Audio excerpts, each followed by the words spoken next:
ও মাগো, তোমার শাড়িটা তো একটুখানি তোমার রেডিশ একটু না, ভালোই রেডিশ। তোমার এমনি কোনো মানে প্রেফারেন্স আছে? না, ও লিপস্টিক আমার একটু নিউডের উপরে পছন্দ করি আমি, বাকি চোখটা সম্পূর্ণ তোমার উপরে। আচ্ছা, জাস্ট আমি খালি লাইনারটাকে স্কিপ করে বাকি তোমার আইটাকে যেরকম করা যায় তুমি করো। আর হেয়ার তো তুমি এক্সটেনশনে নিয়েছো না? একদম একদম। একই তো বাচ্চা বাচ্চা টাইপের দেখতে, তার উপরে আবার এত কিউট একটা পাজামা সেট পরে আছে, যাতে আজকের ব্রাইডকে আমার একদম বাচ্চা দেখাচ্ছে। তোমরা তো দিদিভাইয়ের মুখ থেকে শুনেই নিলে উনি সাজটা ঠিক কীরকম প্রেফার করছেন।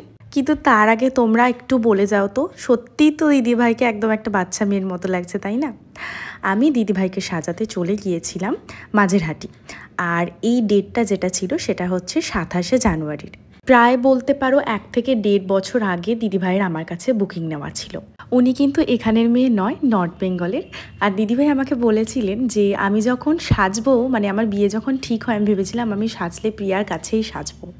তো এটা সত্যি আমার কাছে খুব বড় একটা কি বলবো ব্যাপার, যে ওখান থেকে বসে উনি আমার ভিডিও দেখেছেন এবং সেটাকে এত ভালোবেসেছেন এবং এত পছন্দ করেছেন যে আমাকে বিশ্বাস করেছেন আমার ওপরে ভরসা করে নিজের দিনটাকে ছাড়া যেতে পারে। আসলে তো প্রত্যেকটা ক্লায়েন্টই আমাদের কাছে লক্ষ্মী। ওনারা আছেন, ভরসা করছেন এবং আমাদেরকে কাজ দিচ্ছেন বলেই আজকে আমরা আছি। আজকে আমাদের কাছে কাজ আছে বলেই কিন্তু সব কিছু আছে, শুধু আমাদের কাছে বলে না, প্রত্যেকটা মানুষের কাছেই তাই। কর্মজীবনের একদম প্রথম থেকে একটা জিনিস আমি খুব বেশি করে মানতাম, যে কাজটাকে যদি প্রচুর ভালোবাসা আমি দিই, কাজটার প্রতি যদি আমি খুব ডেডিকেটেড হয়ে থাকি, তাহলে কিন্তু আমার এই কাজ আমাকে 10 গুণ ফিরিয়ে দেবে। আর এই কথাটা আমি সত্যি আমার চোখের সামনে আমি ফলাফল দেখতে পাই।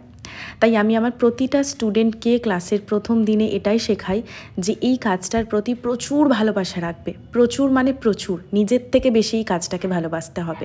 যে কোনো কাজ, যে কোনো মানুষের যে কাজ পছন্দ সেটাকে প্রচুর ভালোবাসতে হবে।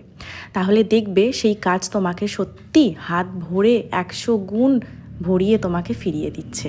কাজের প্রসঙ্গ যখন উঠলো, তোমরা যারা আমার কাছে ক্লাস করতে চাইছো এবং এই মেকআপ প্রফেশনটার প্রতি ভীষণ রকমভাবে প্যাশনেট, তারা আমাদের 8 এপ্রিল থেকে যে basic to advance bridal master ক্লাসটা শুরু হচ্ছে, ওটাতে জয়েন করতে পারো।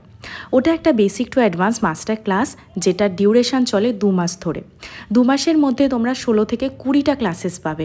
আমাদের একাডেমিটা হচ্ছে সিঙ্গুর স্টেশনে নেমে মাত্র 1 মিনিটের হাঁটা রাস্তা হচ্ছে আমাদের স্টুডিও। একেবারে প্রথমবার যখন নিজেকে দেখলো তখন কি বললো তোমরাও দেখো।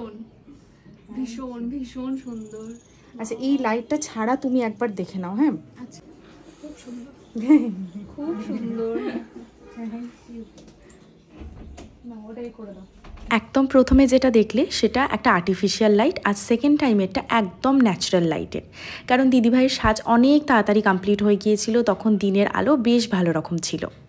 ভিডিও সময় যখন আমরা মানে সাজার সময় যখন আমার অ্যাসিস্ট্যান্ট ভিডিও করছিল, তখন দিদিভাই আমাকে বলছে, তুমি আমার ভিডিওতে ভয়েস ওভার দেবে তো? তোমার গলার আওয়াজটা আমার খুব সুদিং লাগে। আমার শুনে এতটা হাসি পেয়েছিল। দেখো আমি একদম পেতেই রেখেছি, কিন্তু ঠিক আছে, খুব সুন্দর, খুব সুন্দর। আমি এগুলো একটু সেট করে দেবো। কারণ আমি নিজের ভিডিও নিজে না সাইলেন্ট মোডে দেখি, কারণ নিজের গলার আওয়াজ শুনতে যেন বড্ড কেমন কেমন লাগে। তোমাদেরও কি সেম জিনিস আমাকে একটু জানিও তো। কিন্তু দিদিভাইয়ের আমার গলার আওয়াজ যাই হোক ভীষণ রকমভাবে সুদিং লেগেছিল। হেয়ারস্টাইলটা প্রচণ্ড ক্লাসিক এবং এলিগেন্ট চেয়েছিলেন আমার কাছ থেকে। এবং আমার আপকামিং ব্রাইডদের জন্য আমি একটা ছোট রেকমেন্ডেশন এখানে দেব। যারা ওপেন হেয়ারস্টাইল চাইছো, ঠিক দিদিভাই যেমন উইদাউট পাফ এটাকে নিয়েছেন, তোমরাও এটাই করার চেষ্টা করো। উইদাউট পাফ কিন্তু ওপেন হেয়ার বেশি দেখতে সুন্দর লাগে।